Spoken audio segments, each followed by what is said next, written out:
जिन आंखों ने स्वराज्य का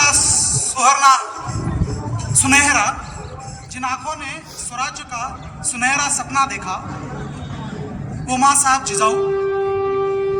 जिस पुत्र ने अपने मां का वो स्वराज्य का सपना पूरा किया, वो राजे शिव छत्रपति, और जिस वारिस ने उस स्वराज्य को अपने मरते दम तक सही सलामत रखा, वो राजे शिव शंभू छत्रपति। इन तीनों को यह तुषार भागवत सर्वदे स्नातक शिक्षक अंग्रेजी पूरे मन से, पूरे तन से, पूरे अपने अंतरात्मा से मुजरा करता है। आज छत्रपति शिवाजी महाराज की जयंती है और आज इस मौके पर मैं थोड़ी सी लिबर्टी लूंगा बीच बीच में मराठी में कुछ बातें बोलने के लिए। इस दुनिया में, इस भूतल पर 200 से भी ज्यादा देश हैं, लेकिन आपका और मेरी ये किस्मत, हमारा ये भाग्य कि हम भारत इस देश में पैदा हुए। भारत में इतने राज्य हैं, उन राज्य में महाराष्ट्र के इस पावन भूमि में जहां छत्रपति शिवाजी महाराज का जन्म हुआ और जहां पे स्वराज्य का निर्माण हुआ, उस महाराष्ट्र में, उस भूमि पर आज हम यहां पर बैठकर छत्रपति शिवाजी महाराज की जयंती मना रहे हैं। तो मैं कहूंगा छत्रपति शिवाजी महाराज की, और आप उसके पीछे, आपको पता है क्या कहना है।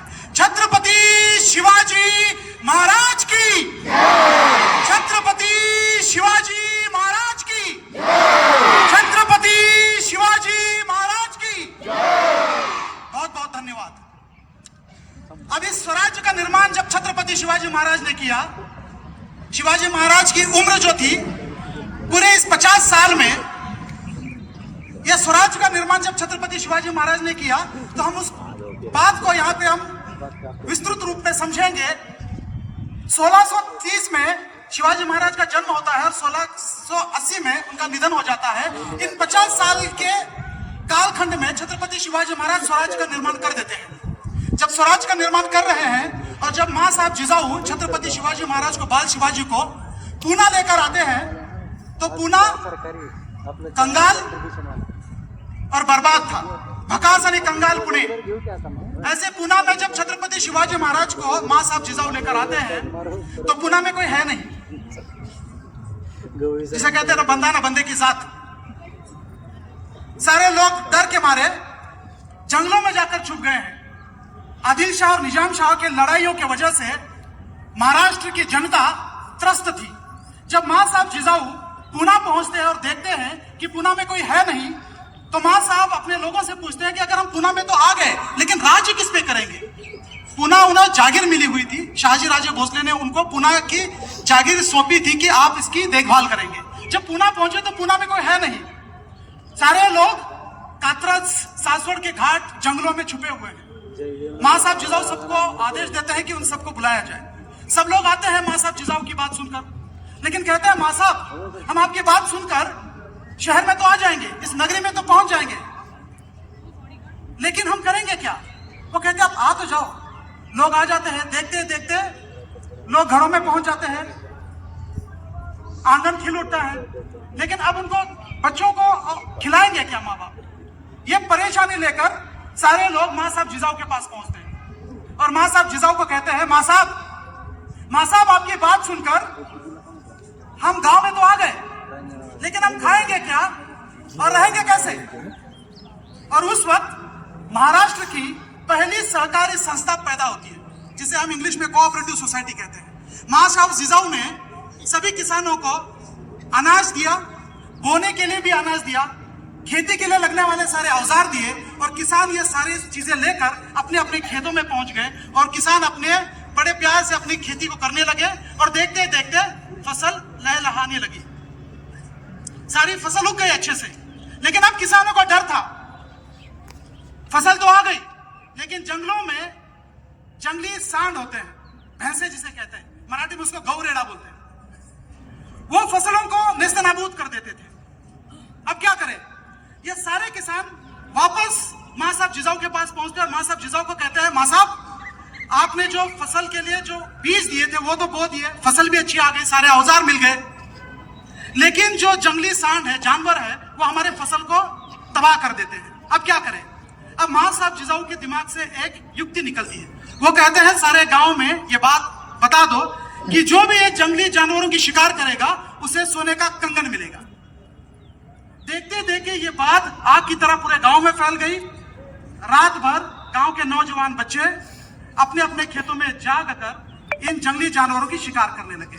मां साहब जिजाऊ ने एक पत्थर में 2 शिकार किए थे। एक, किसानों के फिसल की रक्षा, और दूसरा, स्वराज्य को लगने वाले जो जिगरबाज मावड़े थे वो यहीं से शुरू हुए थे। यही वो सैनिक थे, यही वो किसान के बच्चे थे जो आगे जाके मावड़े बने, जो सैनिक बने महाराष्ट्र के लिए। मां साहब ने एक पत्थर में 2 शिकार लगाए थे। इसी वक्त रात के 1:30-2 बजे कुछ बच्चे मां साहब जिजाऊ के पास पहुंच गए। मां साहब जिजाऊ सो रहे थे, मां साहेब झोपले होते त्यावेळेस।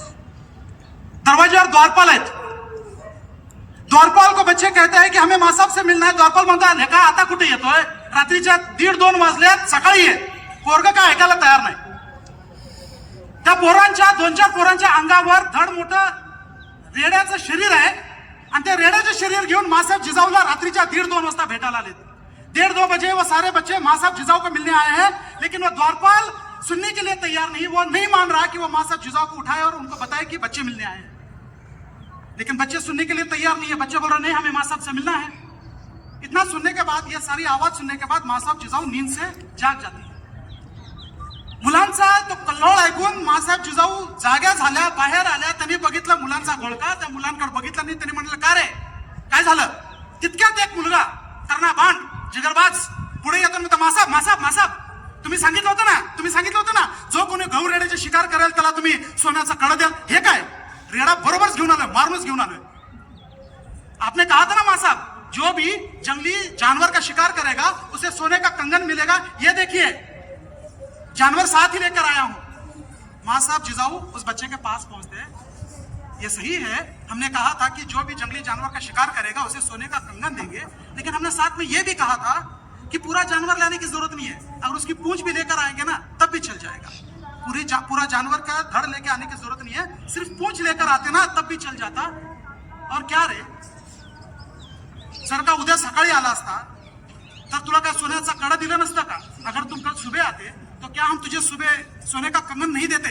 एवढं ऐकताच त्या पोराच्या डोळ्यात पाणी यायला लागतं आणि पोरगा ढसा ढसा रडायला लागता। मां साहब सोन्याच्या खड्यासाठी नाही आलो। मां साहब या रेड्याची शिकार केली आणि वाटलं कधी एकदा तुम्हाला येऊन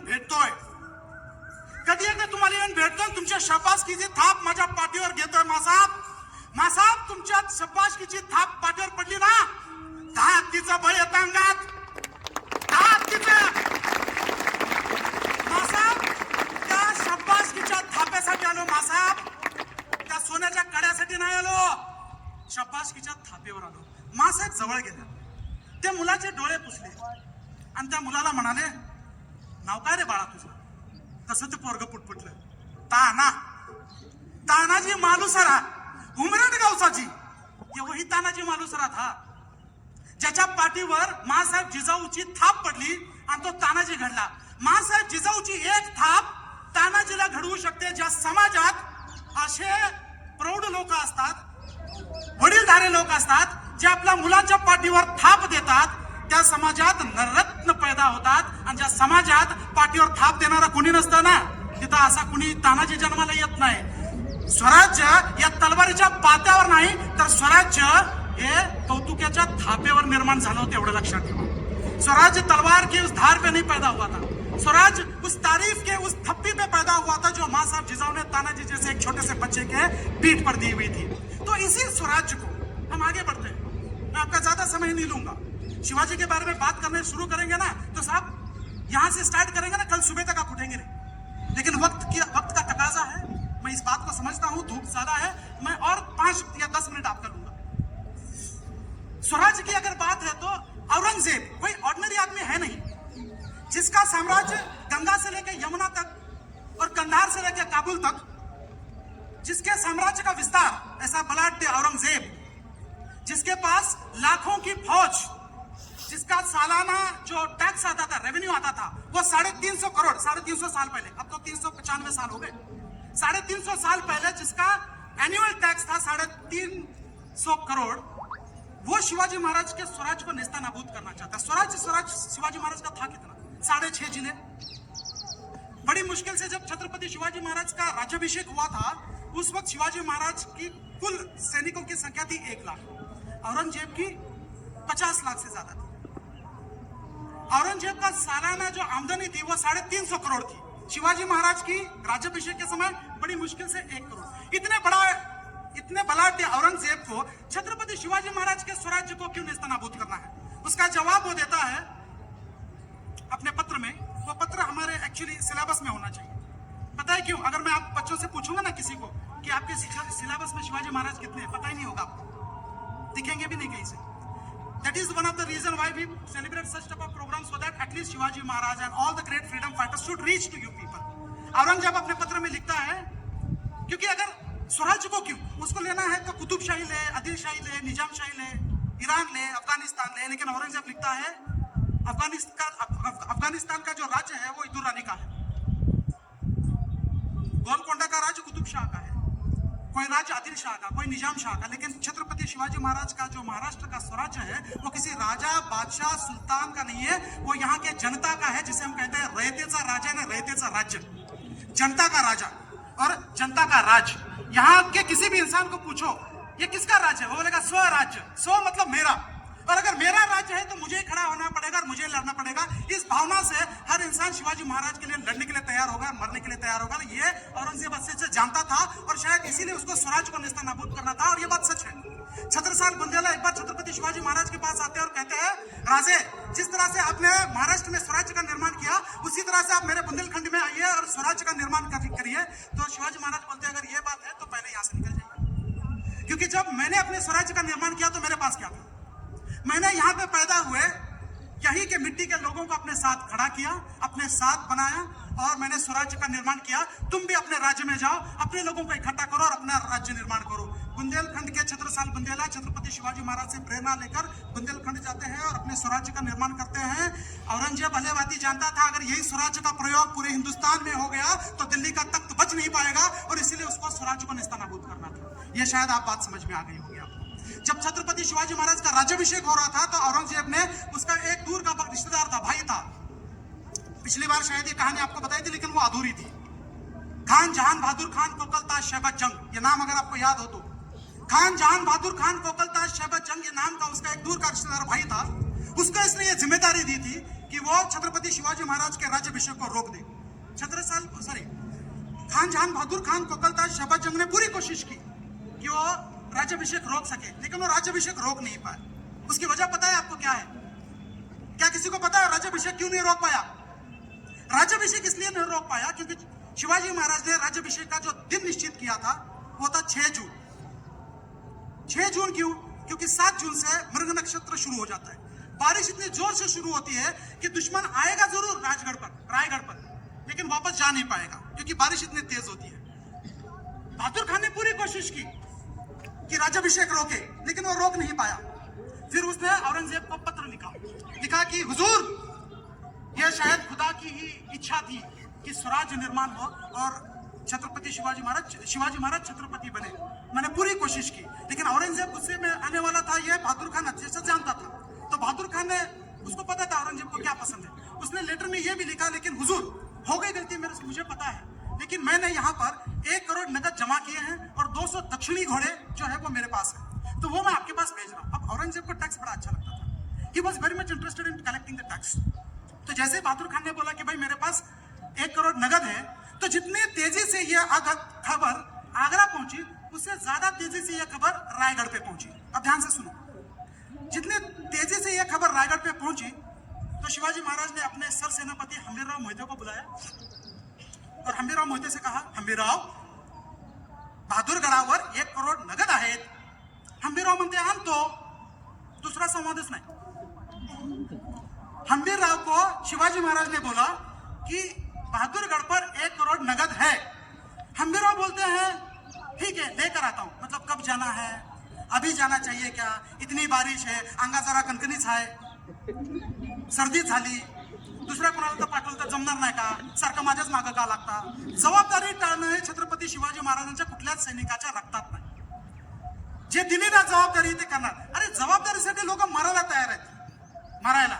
ही मोहीम मी घेणार असे म्हणणारे तुम्हाला तानाजी, कोंडाजी, यसाजी, बहिरजी शेकडोनी लोक मिळतील, शेकडोनी. तो शिवचरित्र जो है वो छत्रपति शिवाजी महाराज की कहानी नहीं है, उनके माड़ों की कहानी. तो बहादुर खान ने पूरी कोशिश की, पत्र भी लिखा और बोला कि 1 करोड़ नगद मेरे पास है. शिवाजी महाराज को पता चल गया. शिवाजी महाराज ने हम्बीरराव मोहिते को बोल दिया कि भैया 1 करोड़ नगद है. हम्बीरराव मोहिते क्या करते हैं, उस वक्त राज्याभिषेक हो चुका था. शिवाजी महाराज को पता था खर्चा बहुत हो गया है. जब बारिश का सीजन शुरू हुआ तो खेती के काम शुरू होते. शिवाजी महाराज के सारे सैनिक, उस वक्त 1 लाख सैनिक थे शिवाजी महाराज के पास.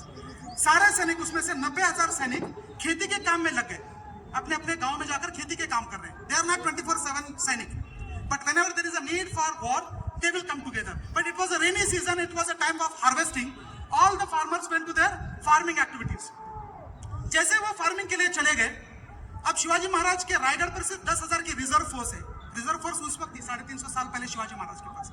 हम्बीरराव मोहिते ने उस 10,000 फौज में से 9,000 के सैनिक अपने पास लिए और 1,000 की फौज शिवाजी महाराज के साथ रायगढ़ पे रखी. 9,000 की फौज लेकर हम्बीरराव ने ये 9,000 की फौज के 2 भाग किए, 2 हिस्से किए. एक हिस्सा 7,000 का और एक हिस्सा 2,000 का. 2,000 की फौज लेकर हम्बीरराव मोहिते पूना से, सासवड़ से कुरकुंभ के पास आके रुके, जहां पे बहादुरगढ़ है. बहादुरगढ़ पेड़गांव में है. उस कुरकुंभ के पास रुके 2,000 की सैनिक की फौज लेकर, और 7,000 सैनिकों की फौज नगर की तरफ से, मतलब शिरूर की तरफ से वो निकले. और जैसे ही बहादुरगढ़ नजदीक आया, ये 7,000 की फौज, सारे सैनिक जोर से चिल्लाने लगे, जय भवानी, जय शिवाजी, हर हर महादेव, हर हर महादेव. इतनी आवाज सुनते ही एक सैनिक दौड़ा दौड़ा बहादुरगढ़ में बहादुर खान के पास पहुंचता, बोलता है, हुजूर, हुजूर वो आ गए. वो आ गए? वो कौन? मराठे हुजूर. मराठे? लेकिन वो तो रात में आते हैं, क्योंकि मराठों का इतिहास है, वो सारे आक्रमण रात में करते हैं. और अधिकतर ज्यादा लड़ाइयां जो ना अमावस के रात में. शुभ अपशकुन ऐसा कुछ नहीं, जो भी दिन है वो शुभ है. हुजूर वो आ गए. कौन? मराठे. मराठे? लेकिन वो तो रात में आते हैं, अब कैसे आ गए? लेकिन वो जोर जोर से आवाज उसको भी सुनाई दे रही है, जय भवानी, जय शिवाजी, हर हर महादेव. और उसको लगा यार अगर ये रात में जब छापे मारते हैं, 1,000-2,000 सैनिक लेके आते हैं और हमारे मतलब हालत खराब करते हैं, अब अगर ये दिन में आए हैं तो कम से कम 1,00,000-1,15,000 की फौज लेके आएंगे. बहादुर खान के पास उस वक्त 40,000 की फौज थी. ये सैनिक कितने हैं? कितने हजार? 7,000. 2,000 की फौज लेकर कहां पे खड़े हैं हम्बीरराव? दूसरी जगह पर, कुरकुंभ के पास, है ना. अब ये 7,000 सैनिक जब जैसे चिल्लाने लगते हैं, बहादुर खान अपने किले में से सारे 40 के 40,000 की फौज निकालता है और उन 7,000 सैनिकों के पीछे दौड़ने लगता है. तक तक दिन दिन यलगार वगैरह चिल्लाते चिल्लाते जैसे वो दौड़ने लगता है, आमना सामना होने वाला है, उतने में मराठों ने अपना रिवर्स गेयर डाल दिया. भागो. मराठे भागने लगे. मराठे 7,000 सैनिक थे ना, वो भागने लगे 40,000 सैनिकों को देखकर. अब बहादुर खान को कुछ समझ नहीं, यार ये तो कोई रणनीति है नहीं युद्ध की, ऐसे कैसे हो गया. यहाँ अभी तो बोल रहे थे जय भवानी, जय शिवाजी, और अब तो भागने लग गए. बोले रुको, शायद इनकी गलतफहमी हो गई है. इनको शायद लगा होगा कि हम 1,000-2,000 होंगे, हमारी 40,000 की फौज देकर अब ये भागने लगे हैं. जाने की जरूरत हम यहीं पे रुकते. रिवर्स वापस बहादुरगढ़ की तरफ बहादुर खान निकल रहा है अपनी 40,000 की फौज लेकर. 2-4 मैल ही गया है, उतने में वापस से पीछे से मराठा सैनिक वापस आते. तो बोलते जय भवानी, जय शिवाजी. अब बहादुर खान परेशान, बोले ये क्या हो रहा है. वापस उनके पीछे दौड़ते हैं 40,000 की फौज लेकर. जैसे ही वो आमना सामना होने वाला है, मराठा वापस रिवर्स गेयर, वापस भागने लगते हैं. अब बहादुर खान बोलते हैं ये शायद मजाक कर रहे हैं, वापस चलते हैं. वो वापस निकलता है. जैसे 2-4 मैल और दूर जाता है, ये 7,000 की सैनिक वापस इनके पीछे आता है, जय भवानी, जय शिवाजी. बहादुर खान बोलते अब नहीं छोड़ेंगे, अब जहां तक जाएंगे ना वहां तक इनको दौड़ाएंगे. दौड़ाते दौड़ाते वो बहादुर खान का बहादुरगढ़ पीछे छूट जाता है, पूना तक पहुंच जाते हैं. जैसे पूना तक वो पहुंचता है, ये सारे 7,000 सैनिक, कुछ सैनिक कातरज के घाट में और कुछ सैनिक सासवड़ के घाट में छूट जाते हैं. अब सासवड़ के और कातरज के आज के डेट में भी अगर आप जंगलों में जाएंगे तो परेशान हो जाएंगे, गुम हो जाएंगे. उस वक्त का समझिए कि वो इलाका कैसे रहा होगा. ऐसे जंगलों में मुगल सैनिक नहीं जा सकते थे. अब वो पूना में तो पहुंच गया, लेकिन उसको मराठे दिखाई नहीं दे रहे. बोले पूना में तो हम आ गए, कहाँ है मराठे, कहाँ है मराठे. इनके इलाके में मचा दी धूम, डर कर भाग गए मराठे. अब जैसे ये पूना पहुंच गए बहादुर खान, ये खबर कुरकुंभ के पास खड़े हम्बीराव को मिल जाती है। हम्बीराव को जैसे ये बात पता चलती है कि बहादुर खान अपनी 40,000 की फौज लेकर पुणे में है, हम्बीराव अपने 2,000 सैनिक लेकर बहादुरगढ़ पे पहुंच जाते हैं। वहां का 1 करोड़ नगद ले लेते हैं, 200 दक्षिणी घोड़े ले लेते हैं, वहां का जितना कीमती सामान है 200 घोड़ों पे डाल देते हैं और उसके बाद दिल पे पत्थर रखकर पूरे किले में आग लगा देते हैं। उनको सारा सामान लेना था लेकिन ले नहीं पाते क्योंकि 2,000 सैनिक वो सारा सामान तो ले लिया है, 200 दक्षिणी घोड़े उस पे उन्होंने वो सारा कीमती सामान भी डाल दिया है। अब ले तो कितना ले, पूरा आग लगा देते हैं। अब बहादुर खान जो है वो पुणे से वापस अपने बहादुरगढ़ की तरफ लौटता है। जैसे ही बहादुरगढ़ सामने दिखाई देता है तो किले में से सिर्फ धुआं नजर आता है उसको। धुआं देखकर बोलता है ये क्या है? बोले हुजूर वो आए थे। कौन? मराठे हुजूर। तो हम किन के पीछे थे? मराठाओं के हुजूर। ऐसे कैसे हुआ? ऐसे ही हुआ हुजूर। तब उसके बाद समझ में आती है 7,000 सैनिकों ने हमें पुणे की तरफ दौड़ाया और 2,000 सैनिकों ने पूरा काम तमाम कर दिया। या खुदा, कैसे है ये मराठे, ऐसे है ये मराठे। उसके बाद शिवाजी महाराज यहाँ पे चुपके रहे।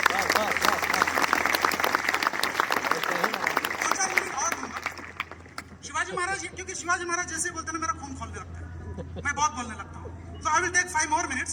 शिवाजी महाराज जानते थे बहुत अच्छे से कि हम ये बहादुर खान जो है वो अभी चुप नहीं बैठेगा, वो अपने 40,000 की फौज लेकर रायगढ़ पे आक्रमण करेगा। अब यहाँ पे शुरू होता है रणनीति। शिवाजी महाराज हर युद्ध को ताकत के साथ नहीं, दिमाग के साथ लड़ते हैं। शिवाजी महाराज ने तुरंत अपने जो वकील थे काजी हैदर को भेजते हैं बहादुरगढ़ पर, बहादुर खान के पास, और बोलते हैं मेरा मैसेज दे देना, उनको बता देना। तो वो बहादुर खान के पास जब काजी हैदर पहुंचते हैं तो काजी हैदर बोलते हैं कि मुझे बहादुर खान से मिलना है। तो वो जाता है, मैसेंजर जाके बोलता है कि शिवाजी महाराज के वो दूत आए हैं, काजी हैदर वकील। तो बोलता हमें नहीं मिलना। लेकिन मिल कैसे नहीं मिलोगे, मिलना पड़ेगा, शिष्टाचार है। तो बोलते ठीक है लाइए, बुलाइए उनको। तो जैसे ही काजी हैदर आते हैं आगे तो बोलते हैं हुजूर, शिवाजी महाराज को आपकी शक्ति का अंदाजा ही नहीं था, उनको पता ही नहीं था कि आप कौन हैं। जब से उन्होंने वो 1 करोड़ नगद आपसे वो चुराया है तब से रात भर वो खाना नहीं खा रहे, नींद नहीं है, चैन नहीं है, प्यास नहीं, भूख नहीं, परेशान है और चिंता में मुझे उन्होंने कहा कि जाकर बहादुर खान से मिल लो, तो इसलिए मैं आपसे मिलने आया हूँ।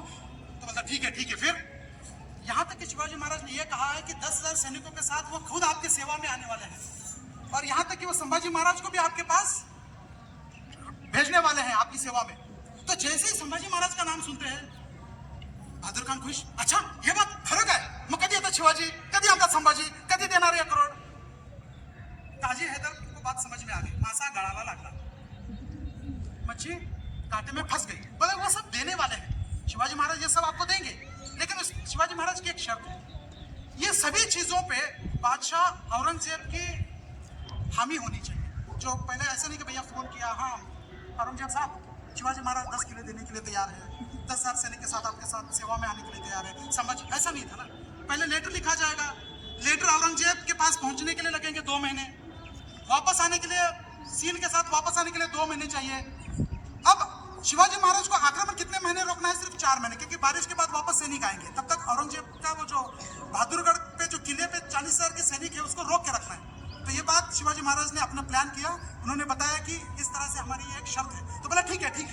तो उन्होंने लेटर लिखा औरंगजेब को कि बोला शिवाजी महाराज खुद मेरे सेवा में आने के लिए तैयार है, 10,000 सैनिकों के साथ सारे किले देने के लिए तैयार है, संभाजी भी हमारे पास गिरवी रखेंगे। औरंगजेब खुश, बिना युद्ध किए जब शिवाजी महाराज सारा कुछ देने के लिए तैयार है तो एक रिस्पेक्ट से भरा एक लेटर भी भेजा उन्होंने बहादुरगढ़ पे बहादुर खान के लिए, और साथ ही साथ एक हाथी भी भेज दिया एज अ गिफ्ट, मानाचा हत्ती ज्याला म्हणतो आपण, मानाचा हत्ती पाठवून दिला त्यांना बहादुरगढ़ावर। बहादुर खान खुश, अब हो गया, अब 4 महीने खत्म हो गए। उतने में शिवाजी महाराज ने अपने 80,000 90,000 फौज वापस बुला ली। अब बोला हाँ आप जवान है। अब लेटर आ गया औरंगजेब से। अब बहादुर खान ने अपने वकील को भेजा शिवाजी महाराज के पास कि बोला जाओ तो वो सब लेके आ जाओ, तो शिवाजी महाराज ने बोला। वकील आते हैं शिवाजी महाराज से मिलने के लिए, जो बहादुर खान का वकील था ना वो। तो वकील आगे मिलने के लिए बोले हाँ बोलिए क्या है? तो बोले वो आपने बोला था ना 10 किलो, वो आपके हम्बीराव थे। बोले कहाँ? वो बहादुरगढ़ पे। बोले कब? वो नहीं क्या आपने 1 करोड़ हमारे नगद चुराए थे? किसने? बोले हम्बीराव ने। कब? वो नहीं क्या आप बोले थे कि वो 10 किले देंगे और संभाजी महाराज को बोलेंगे। बोले दफा हो जाए यहाँ से पहले निकल जाओ। वो अपने बहादुर खान को पहले जो है ना वो तलवार से नहीं कुछ दिमाग से भी लड़े जाते हैं। नीचे गर्दन डालकर वो वकील बहादुरगढ़ पे बहादुर खान के पास पहुंचता है। बहादुर खान परेशान, अब औरंगजेब को जवाब क्या दे। फिर भी वो ना चाहते हुए एक लेटर लिखता है, बोलता है हुजूर इस बार वापस शिवाजी महाराज ने हमें दगा दिया, फंसा दिया हमें। अब औरंगजेब को बड़ा गुस्सा आता है, बोला अरे वो लेटर जो है ना औरंगजेब ने वापस भेजा है बहादुर खान को, वो लेटर भी हमें देखना चाहिए। वो क्या कहते पता है, अरे आप लोग यहाँ से लाखों रुपए लेकर जाते हैं, हजारों की फौज लेकर जाते हैं, पूरा असला लेकर जाते हैं और महाराष्ट्र को दक्खन भूमि में जाकर वो शिवाजी के साथ छोटी मोटी लड़ाइयां करते और कहते हैं कि शिवाजी ने तुम्हें धोखा दे दिया। अरे तो शिवाजी तुम्हाला फसवतो कसा आणि तुम्ही फसता तरी कसे। उसके बाद बहादुर खान ने इसका भी जवाब दिया औरंगजेब को बड़ी इज्जत के साथ। पता है वो क्या बोलते हैं, बोलते हैं हुजूर तुम्ही मला विचारलत ना की शिवाजी तुम्हाला फसवतो कसा, तर हुजूर तो शिवाजी आग्र्याला पण आला होता, तुम्हाला कसं फसवलं तसंच आम्हाला पण फसवलं। जैसे वो आगरा में आए थे, जैसे उन्होंने आपको फंसाया ना, वैसे वो हमें भी फंसाते हैं। तो ये जो शिवाजी की रणनीति है ना, ये भी हमें समझनी चाहिए। अभी ज्यादा वक्त नहीं लूंगा, बस 2 मिनट आखिरी। इस शिव जयंती पे आप क्या करेंगे मुझे नहीं पता, लेकिन शिव जयंती पर आप एक निश्चय जरूर करना कि कहीं जाओ या मत जाओ, कश्मीर जाओ या मत जाओ, दार्जिलिंग जाओ या मत जाओ, लेकिन छत्रपति शिवाजी महाराज के जो किले है ना वहां पे एक बार जरूर विजिट करना, क्योंकि यही गढ़कोट जो है ना छत्रपति शिवाजी महाराज का, वही हमारा स्वराज्य है, वही हमारा साम्राज्य है, वही हमारा वैभव है। और वहां पे जाना बहुत जरूरी है, क्योंकि वहां पे अगर आप जाओगे तो आपको पता चलेगा कि उन मावड़ों ने, उन मराठों ने हमारे लिए क्या कुछ किया था। इसलिए मैं चाहूंगा कि आप सब लोग एक प्रण करें कि कम से कम साल में एक बार किसी भी एक किले पे जाकर विजिट जरूर करना, तब आपको पता चलेगा उन लोगों ने हमारे लिए क्या किया है। वहां की मिट्टी मुट्ठी भर लेकर उस मिट्टी को इस बकेट में किसी पानी में छोड़ना, उस पानी में जो डाली उठेगी ना वो भी मर्द मराठों ने अपने लिए बहा उस खून की होगी। इसलिए मैं हमेशा चाहूंगा कि आप सभी बच्चे छत्रपति शिवाजी महाराज को अगर आपको जानना है तो किले की तरफ जरूर जाया कीजिए। और इसके साथ मैं आपकी अपनी वाणी को विराम देता हूँ, जाते जाते वापस एक बार कहता हूँ छत्रपति शिवाजी महाराज की जय।